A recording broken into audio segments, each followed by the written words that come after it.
Por que é tão difícil para a gente definir o caminho a seguir, a melhor rota a ser traçada, ou exatamente aquilo que nós queremos fazer? Por muito tempo eu me deparei com esse questionamento e acho que mais recentemente o que eu percebi, né, estudando sobre o amor e sobre a beleza, que muitas das coisas que nós queremos, nós não queremos de fato, porque é muito mais fácil para nós definir aquilo que nós não gostamos do que aquilo que nós gostamos. Isso é uma coisa assim louquíssima, né? Porque assim, como é que nós sabemos definir com clareza aquilo que não queremos, mas não sabemos dizer com clareza o que queremos, né? Uma vez que o elemento do desejo, né, aquilo que nós gostamos, aquilo que nós queremos estar perto, é um dos fatores constituintes da nossa personalidade, é algo até que compõe a nossa própria identidade em alguma medida, porque isso diz muito sobre aquilo que nós somos, né? Ou seja, à medida em que eu gosto de algo, me aproximo de algo, né, eu vou me tornando como aquilo, né? Então, da seguinte maneira, né? Se eu gosto de música e escuto música e depois eu passo a aprender sobre música, eu vou me tornar um músico, né? Então, se mesma coisa em relação a qualquer atividade. Se eu gosto de marcenaria e eu me aproximo dessa atividade, eu vou me tornar um marceneiro em alguma medida. Posso não ser um marceneiro de profissão, mas que eu saiba realizar assim, os rudimentos da profissão. E cozinheiro, qualquer coisa assim do tipo, né? Então eu vou aprendendo a fazer as coisas e a partir de coisas, de elementos que eu gosto, né? E às vezes não, às vezes a gente aprende muitas coisas. Eu acho que a grande chave está aí dessa divisão, né? Nós aprendemos a fazer coisas que necessitamos fazer, né? E muitas vezes isso é mais requisitado, isso é mais pedido de nós do que aquilo que nós realmente queremos fazer. E daí que isso gera em nós uma certa crise, uma certa crise de identidade. Então, aprendemos a fazer muitas coisas simplesmente porque sim, temos de fazer coisas. Mas então, qual vai ser o momento em que nós vamos buscar fazer exatamente aquilo que nós queremos fazer, né? Então, assim, aprendemos a atender nossos compromissos, né? Aprendemos a viver aquilo que se espera de nós, mas quando é que nós vamos ter a capacidade de viver aquilo que nós queremos viver? Isso é algo importante de se questionar e que nós precisamos em algum momento dar esse passo, né? Porque a capacidade humana, ela reside não simplesmente nas coisas materiais que acumula, mas principalmente nas condições que cria. E a criação está relacionada intimamente com essa condição humana. A criação, a fala, a linguagem, né? O sistema de comunicação como um todo, tudo que é cultural, tudo isso está relacionado com criação humana, certo? Os animais não têm cultura, eles não têm um elemento que seja transmitido como um método, né? Eles não conseguem continuar as construções de onde se para, né? E justamente quando se pensa em cultura, se pensa em continuidade. Uma das coisas que essa condição nos gera, né? Ao falar, já se percebe isso, que nós não temos a condição de nos enxergar no plano eterno, né? No plano da eternidade, ou seja, que o peso das nossas ações vai ter um desencadeamento, né, ou um movimento que vai articular todas os elementos, todas as condições para que no futuro, né, no longo prazo, em 15, 20, 50 anos, isso tenha um sentido futuro. Nós não nos enxergamos assim. Nós nos enxergamos simplesmente como alguém que vai viver uma vida e vai findar. E se tivermos sorte, nosso filho vai continuar aquilo que nós gostaríamos de continuar. mas não conseguimos nos enxergar como seres culturais, ou seja, que é capaz de levar um valor adiante, de perpetrar um valor, de perpetuar isso ao longo de um período, né? E isso é muito preocupante, né? Porque na verdade a capacidade humana está nesse processo de criação de valores, não de valores exatamente, porque valores são elementos que não se criam, né? Mas sim na criação de condições para que esses valores floresçam e se regenerem e tenham novas sementes, novas ocasiões, novos lugares para florescer, tá? Se você está gostando desse vídeo, por favor, deixa um like, se inscreva no canal, que aqui a gente trabalha muito esses elementos sobre autenticidade, sobre vocação e a conquista da identidade, tá bem? Então, assim, dentro do processo do entendimento da identidade, é fundamental que a gente compreenda aquilo que gostamos e aquilo que rechaçamos, porque esse conjunto de afetos está intimamente relacionado com a nossa, com nossos valores, tá? Então, como eu estava falando num outro vídeo que eu falava sobre o trabalho, né? O trabalho que nós fazemos, a qualidade dele, ele repete não simplesmente algo no mundo externo, mas sim algo que nós vivemos dentro. Então, se nós sempre fazemos um trabalho ruim, meia boca, né, de qualquer jeito, de alguma maneira a gente se enxerga dessa forma, como uma pessoa comum, como uma pessoa qualquer. E talvez esse fato de se enxergar de forma tão pequena, de se apequenar diante desses elementos, que faz com que a gente não consiga construir para nós uma cultura, tá? E um outro fator que afeta, né, aí ao meu ver, já entrando mais na alma disso aí, é que hoje temos geralmente duas posturas em relação aos sentimentos, né? Ou nós rechaçamos, esquecemos, né? Geralmente é associado ao amor, o amor não existe, é uma constituição social, né?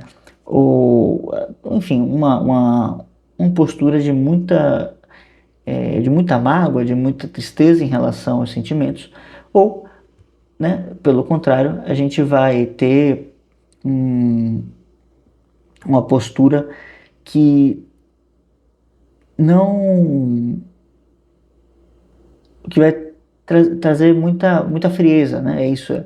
Estava tentando lembrar outro ponto. Então, ou vai ser uma frieza total, né? Ou seja, isso aí eu não vou me relacionar com isso, ou vai ser, né, de um ponto de vista mais dolorido, né, de que isso é só fonte de dor e sofrimento. E as duas posturas são falsas, tá? Primeiro porque o ser humano ele precisa tanto do elemento racional, frio e planejador, né? Mas não é bem assim também, né? Não pense que é assim simplesmente, né? A pessoa que é simplesmente racional e fria, ela já enlouqueceu, tá? Mas sim, associado à razão, temos também os sentimentos, as emoções que vão se constituir, se ajustar, né? Através de uma série de articulações que vão compor, né, esse nosso mundo emocional, esse nosso mundo dos sentimentos, tá? Então, há essa visão torta, né, onde nós vamos enxergar os sentimentos simplesmente como uma fonte de dor, né, uma fonte infantil de prazer, talvez. E isso também é uma fantasia, né, é uma loucura atual, moderna, né, que não devemos alimentar de forma alguma, tá? E aqui, né, em outras situações eu falava sobre o ressentimento masculino, né? E esse é um ponto que fere também, né? Principalmente, é um dos pontos assim que eu vejo de mais preocupação, né, no geral. O ressentimento, acho que muitas pessoas são, mas acho que a estrutura masculina ela tem mais problemas em relação a isso, porque por uma tradição, entre aspas, né, por um certo costume, não se estimula ou não é bem visto, né, que um homem observe os seus sentimentos, que um homem observe como se sente as suas condições, né. E hoje, apesar de se falar muito, né, de saúde mental e de como sobre as dores, né, fala-se muito disso. Eu acho que a gente entende pouco como superar a dor, né? Eu acho que, de certa forma, a gente consegue hoje, com mais clareza, saber da onde vem a dor, saber o que causa aquela dor, mas a gente não pega isso para poder resolver um problema que nós temos, uma dificuldade, uma limitação. A gente pega isso para poder reafirmar aquilo o tempo todo, né? Então, agora que eu sei a causa, eu vou simplesmente culpar essas pessoas de novo e de novo e de novo. E a gente não encara de frente, né? Justamente é o trabalho que eu tenho buscado desenvolver aqui no canal, que é abordar os sentimentos de uma forma que você depois tenha ferramentas para poder lidar com essas suas questões, tá? Se você se interessa por isso, já deixa um comentário aqui embaixo para a gente conversar sobre isso. Toda vez, então, que a gente observar nosso mundo interior, nossos sentimentos, a gente precisa buscar o que está bem, né, o que está mal. Geralmente o que está mal salta à frente aos nossos olhos, e a gente precisa ir fazendo uma espécie de engenharia reversa, né, do nosso dia a dia, olhar para trás, recompor a nossa memória, recompor a nossa rotina e perceber em quais momentos, em quais pontos certas coisas geraram essa dor. Às vezes, simplesmente contar a sua história, simplesmente narrar novamente o que acontece contigo, já é o suficiente para entender, né, qual a barra funda, né, que você se meteu, e já basta para você poder desenrolar uma série de nós, né? Então, dentro do meu estudo, né, sobre educação sentimental, eu sempre observo como podemos, né, abrir uma porta para algo que está, sabe, bem congelado, sabe? Eu observo muito esse fenômeno do congelamento emocional, da prisão emocional, sabe, do coágulo emocional. Esse coágulo emocional, ele é bem como eu estou falando mesmo, né? Um coágulo, ou seja, um interrompimento do fluxo ali que fica travado e que, se não for resolvido, ele vai apodrecendo, né? Então, esse coágulo emocional, ele não pode ser mantido, ele não pode ser